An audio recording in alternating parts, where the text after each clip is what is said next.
Kalau anda buat bisnes, saya memang salut anda. Sebab bisnes ni, orang bisnes ni dia memang survivor.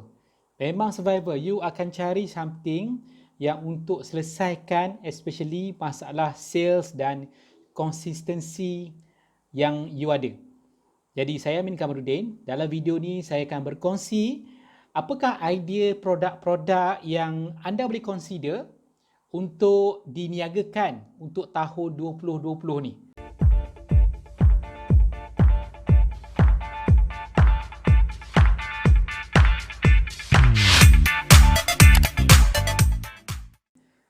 Tahun yang lebih mencabar daripada tahun-tahun sebelumnya. Sebelum ni kita diuji dengan kejatuhan minyak, masalah-masalah mata wang, tetapi tahun ini lebih mencabar sebab kita ada wabak yang menyebabkan bisnes tak slow down.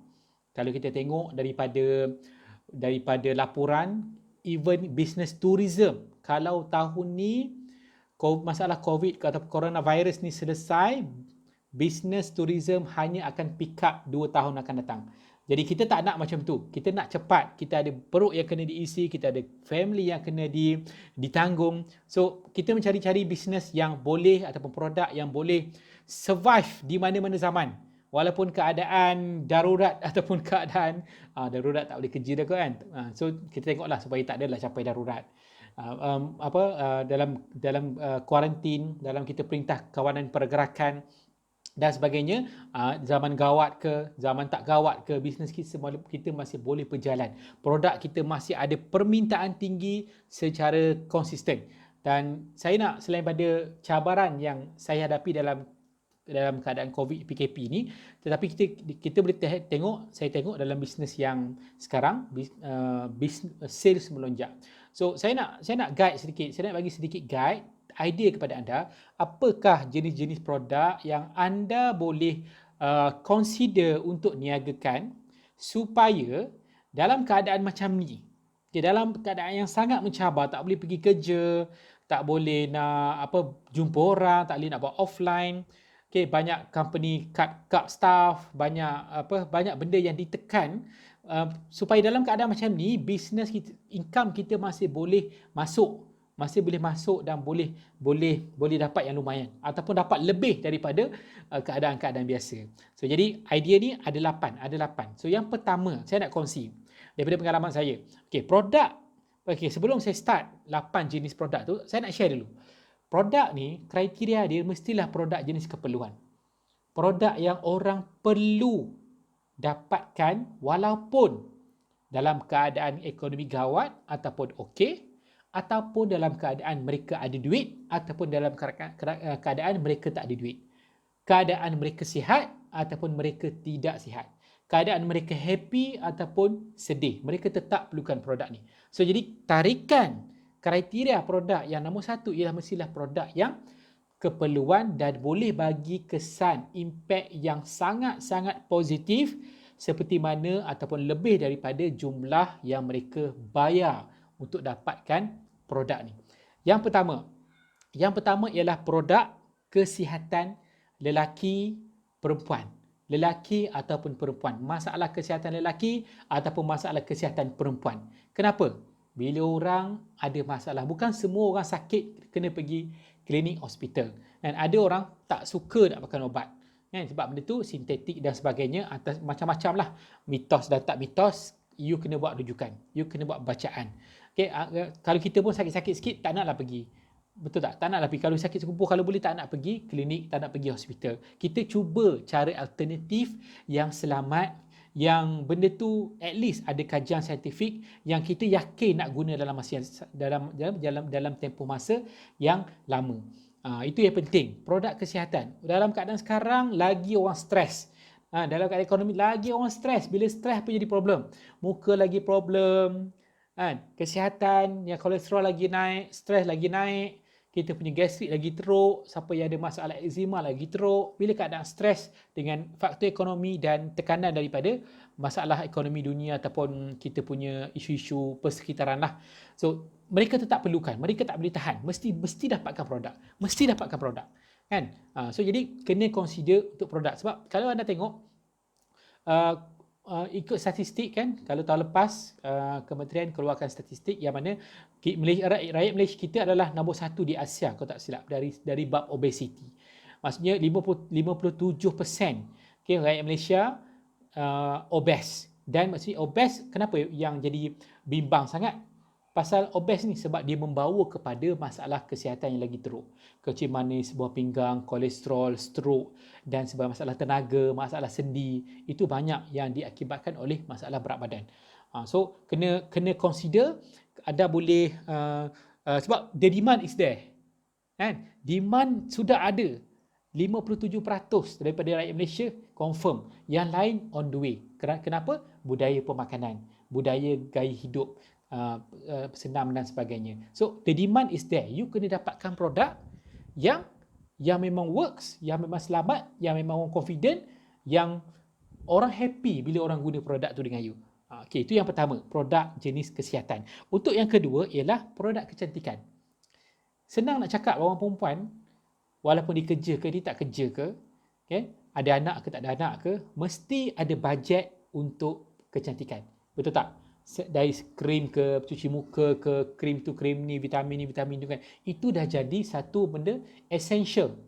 Essential, produk yang essential, yang memang wajib, yang mereka akan dapatkan.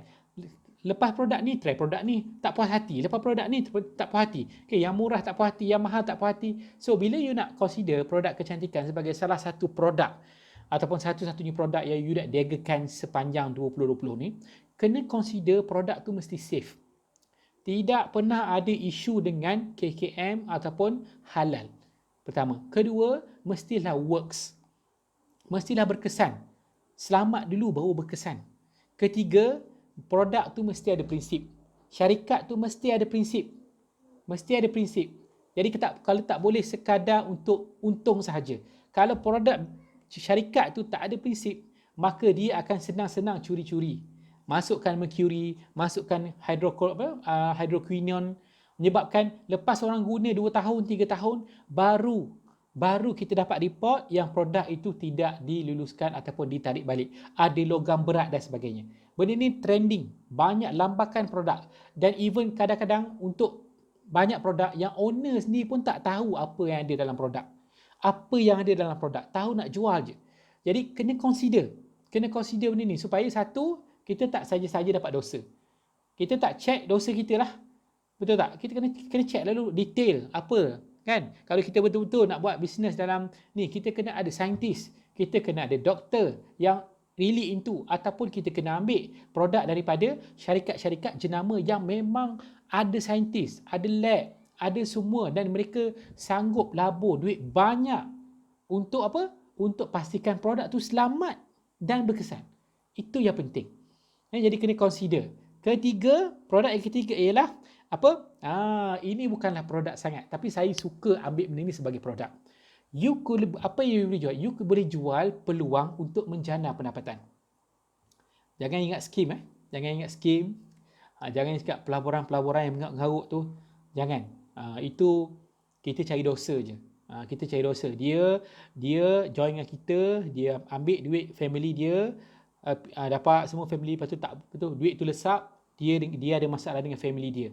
Kita senang boleh cakap bisnes syarikat sonlap duit. Tak boleh macam tu. You kena tahu apa impact duit kepada hubungan family, hubungan kawan-kawan, dipulaukan sebagainya. So if you nak ada produk dalam bentuk opportunity, business opportunity ataupun income opportunity, you kena research dulu. You kena study, siasat dulu. Betul ke benda ni? So kalau boleh janganlah masuk skim. Pelaburan is pelaburan. Kalau pelaburan, cakap pelaburan. So dia ada risiko. So kalau perniagaan, cakap perniagaan. Kena ada produk. Produk fizikal kena ada. Ataupun produk digital. Mesti ada. Boleh dilihat. Boleh ditahu. Boleh ambil. Benda macam tu. Kalau produk digital macam e-book ke apa semua kan. Video ke kan. Boleh ambil benda tu. Ni tak ada. Tak tahu kat mana. Tahu-tahu tunggu income je. So macam tak logik. So bila saya punya mentor selalu cakap, okay, mungkin daripada sejuta orang, okay, 50% orang obesity. Tapi secara hakikatnya, kalau sejuta orang, 90% orang ada masalah kewangan.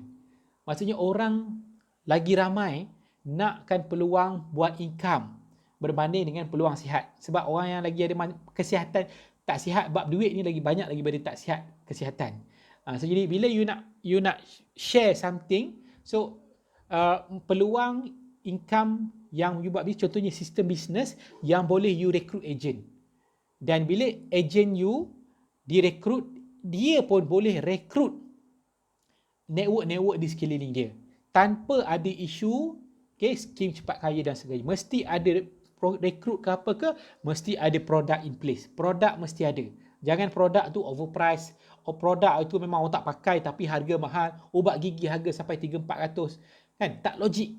So produk tu yang kita create peluang income tu, mestilah produk yang harga berpatutan. Barulah kita tak tipu orang. Okay? So itu ketiga. Sebab kawan-kawan kita ramai yang nak buat income. So kalau kita jual satu produk tapi produk tu tak boleh bantu kawan-kawan kita buat income, rugilah. Kenapa tak kita pilih bisnes yang kita boleh jual produk dan juga kita boleh jual peluang supaya kita punya network pun boleh jual produk tu dan mereka dapat income mengikut usaha yang mereka buat. Kalau mereka usaha lebih, mereka dapat lebih daripada kita. Adil. Itu baru adil. Siapa yang join lambat, tak semestinya dapat sikit. Okay, tak maaf. Siapa yang join lambat, tak semestinya tak boleh berjaya. Siapa yang join lambat, mesti mampu untuk overtake orang yang join awal dengan usaha yang lebih keras. Itu kita nak. Itu peluang. Okay. Next, yang keempat ialah fitness product. Produk yang menyokong kepada budaya kesihatan, fitness. Ramai orang main gym, orang pergi jogging, sekarang main basikal. Mereka adalah orang yang concern tentang kesihatan. Sebab itulah mereka buat benda-benda tu. Betul tak? Mereka concern tentang kesihatan.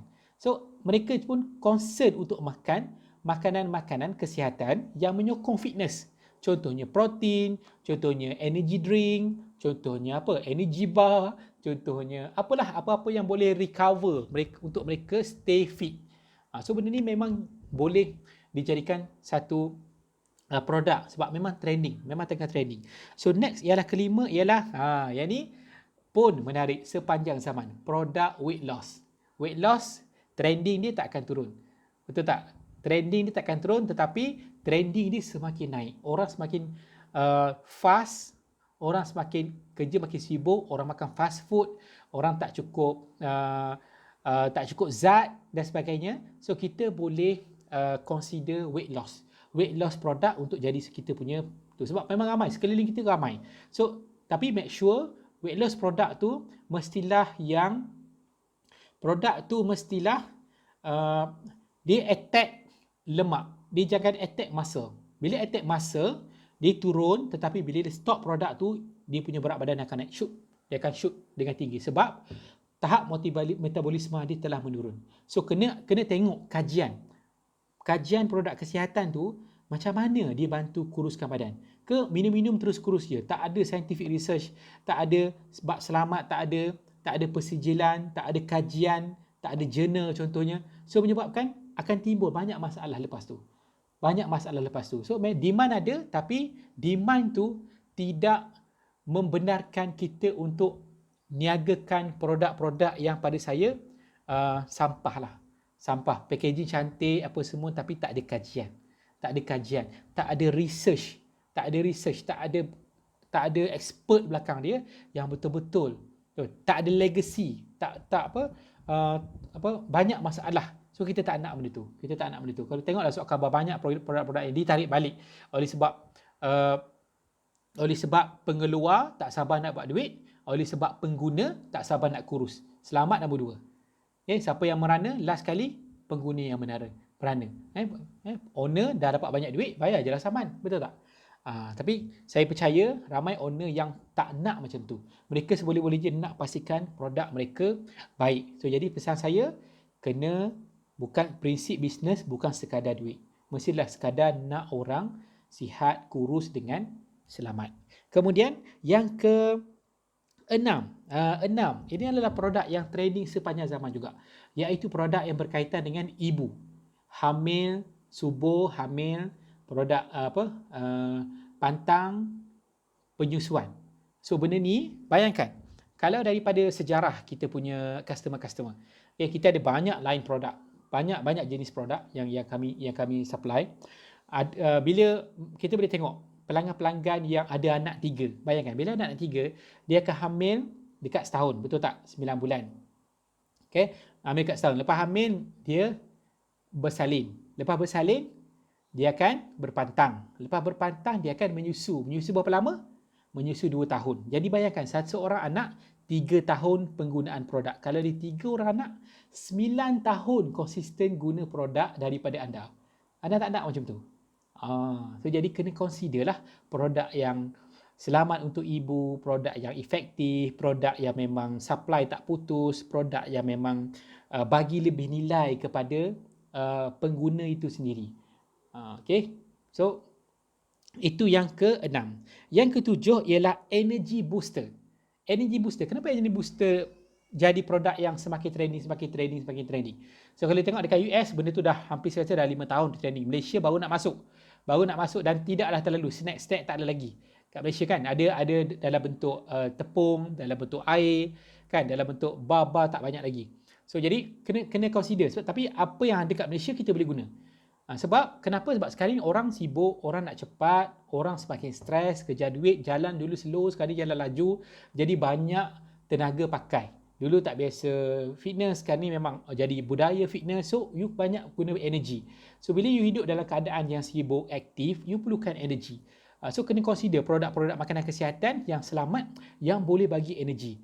So biasa kalau kita ada macam kami ada customer-customer yang memang concern tentang kesihatan, mereka akan konsisten. Setiap bulan konsisten sebab itu dah jadi gaya hidup mereka tak boleh sebab dia aktif kan, kerja ke sana ke sini, kalau tak ada benda tu, nasi tak cukup, sekadar nasi tak cukup untuk bagi tenaga, sebab nasi ada gula lagi, dia tak bagus untuk kesihatan kalau kita makan banyak-banyak. Tapi kalau makan macam protein lain, protein dia bagi tenaga tapi gula rendah dan dia tak tinggalkan apa-apa lemak, betul tak? Lemak lagi lah, lemak memang tak bagus lah, kecuali lemak yang baik, contoh omega 3 kan, lemak yang baik, dia tak meninggalkan kesan buruk kepada tubuh. Tapi awas, lemak omega 3 ada banyak grade, tak semestinya kalau dijual itu selamat. Kena tengok juga macam mana tahap penyulingan dan sebagainya. So saya tak nak pergi detail tentang omega 3. Okay. So apa lagi?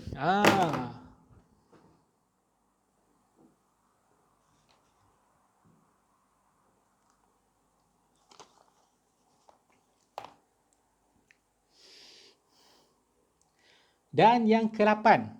Yang ke-8 ialah produk berkaitan dengan penjagaan rambut. Masalah rambut gugur, masalah kelumumu, masalah botak. Saya ni cukur. Saya bukan rambut gugur, rambut saya sihat, tak ada masalah. So jadi benda ni adalah masalah yang evergreen. Lelaki boleh beli, spend dengan kami RM800-900 untuk suburkan kulit kepala dan lebatkan rambut. Perempuan lagilah kan, sikat-sikat gugur. Jadi benda ni adalah masalah yang evergreen. Orang kenapa jadi macam tu? Sebab kita makan kurang nutrisi, kita makan fast food, kita tak jaga kualiti makanan, kita stres. Jadi kita punya kulit kepala ni ibaratkan